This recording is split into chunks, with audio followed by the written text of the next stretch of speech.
Good evening. This is Kathy Walker, Director of Nutrition, and I, along with Janet Roster, Assistant Superintendent of Operations, we're bringing you a situation report for a possible revision to JHK and JHK-R wellness policy and wellness implementation.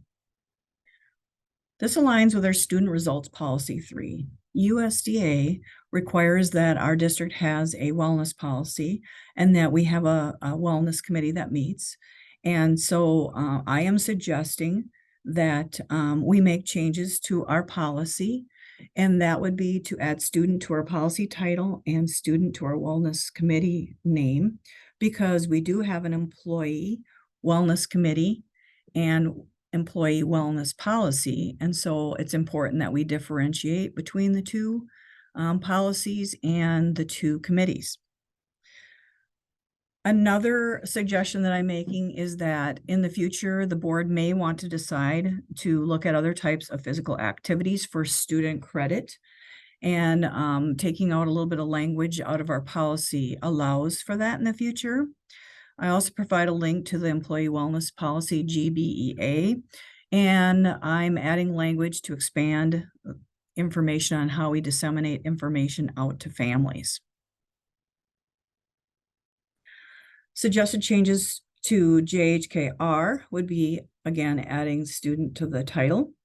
Also, I am adding links directly from the Department of Public Instruction for Phy-Ed and Health Ed education state standards. That way, if there are any updates to those standards, it is an automatic update into our policy. For the school nutrition program, I'm adding links for Smart Snack Calculator and Smart Snack Guidelines, and then also to continue to introduce new ethnic food menu items. Just recently at Royal Oaks, we offered red curry pork with rice, which is a Hmong dish. And the next step with that would be from our new West High School production kitchen, that we would produce that earlier in the morning and send it out to one of our elementary schools to see how that will hold up in transit.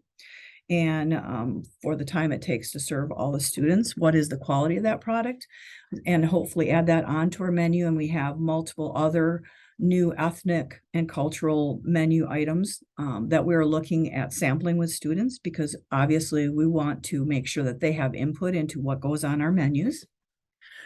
I also want to actively pursue opportunities to collaborate with the agricultural and culinary programs. Currently, we're working with Eastside Agricultural Programming to grow romaine in our hydroponic unit there. And I do know that at West High School, they have built quite a few hydroponic units.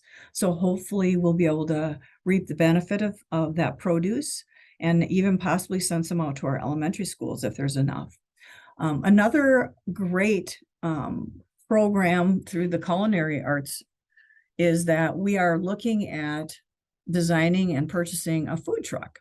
And that will be great because we can serve students at our schools for lunch at all of our schools through our program, but also that the culinary arts students would be able to serve food out of that truck, prepare food in that truck. That truck could also be used for other events going on in the district. We will continue to make sure that water is available for students eating in our cafeterias at mealtimes, and also giving information into this document on how our free and reduced applications are available. Procedure JHK-R wellness implementation.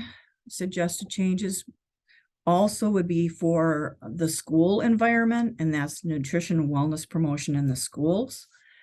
Again, Smart Snack Guidelines and Smart Snack Calculators, so other staff in the building can actually take the food nutrition fact sheet on products and enter it into that calculator to determine if those foods meet USDA Smart Snack Guidelines. For food provided to students from midnight until half an hour after school is done, that is also added language into the document. I want to discontinue beverage information, and also because it's redundant, and wellness award language, as we are doing wellness awards differently now. And then physical activity can be used as a reward, but not as a negative consequence language will be added. We'll also have the employee wellness policy link in this document. We're looking at reconfiguring the wellness committee membership. And it's still going to consist for the student wellness committee of students, staff, parents, community members to be invited and be part of this student wellness committee.